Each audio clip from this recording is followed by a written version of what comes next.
අද ඔබට මම කියන්න යන්නේ පරණ කතාවක්. මීට අවුරුදු 10 ගානකට විතර ඉස්සෙල්ලා සිදු වුණ සත්‍ය කතාවක්.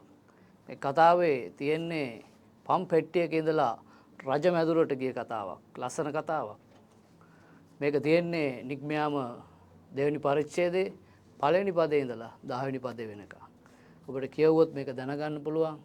මෙතන සිද්ධ වෙන්නේ ඒ කාලේ ආරංචියක් යනවා මේ දේශයේ රජ වෙන්න නායකත්වය ගන්න කෙනෙක් ඉපදුනා කියලා. හැබැයි මේක රජමැදුරට භයානක පණිවිඩයක් වුණා. ඔවුන් තීරණයක් ගත්තා මේ ළමයා ඉපදිලා තියෙන රජමැදුර නෙමෙයි. එහෙනම් ඔවුන් තීරණයක් ගත්තා මේ ඉපදිලා තියෙන හේබ්‍රවුන් අතර තමයි මේ දරුවා ඉපදිලා තියෙන්නේ. ඒ නිසා ඔවුන් තීරණයක් ගත්ත හැම දරුවෙක්ම මරන්න. ඉතින් එක අම්ම කෙනෙක් හිටියා මාස 3ක පුංචි දරුවෙක්. මේ දරුවගේ නම මෝසස්.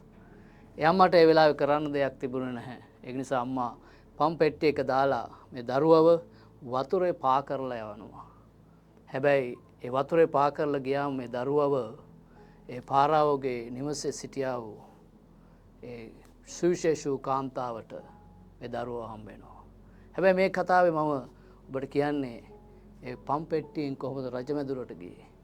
ඒ වෙලාවේ වාතාවරණේ ඒ අම්මට කරන්න තිබුණේ එකම දේ තමයි ඒ දරුවා උදෙසා ඒ දරුවව පම් පෙට්ටියක දාලා පා කරන්න.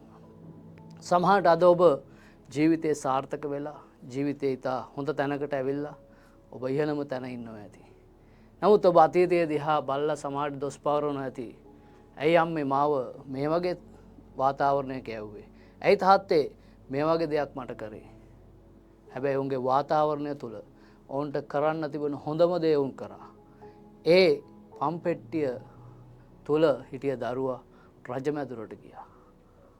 අමාරු දෙයක් කරන්න නැති ඔබේ අම්මා තාත්තා ඒ අමාරු මාර්ගය තුල ඔබව උසස් වෙලා තියෙනවා. ඒක නිසා ඔබ යාපු ගමනත් ඔබ ඒ පෙට්ටියෙන් තල්ලු කරපු ඔබේ අම්මා තාත්තවත් අමතක කරන්න එපා.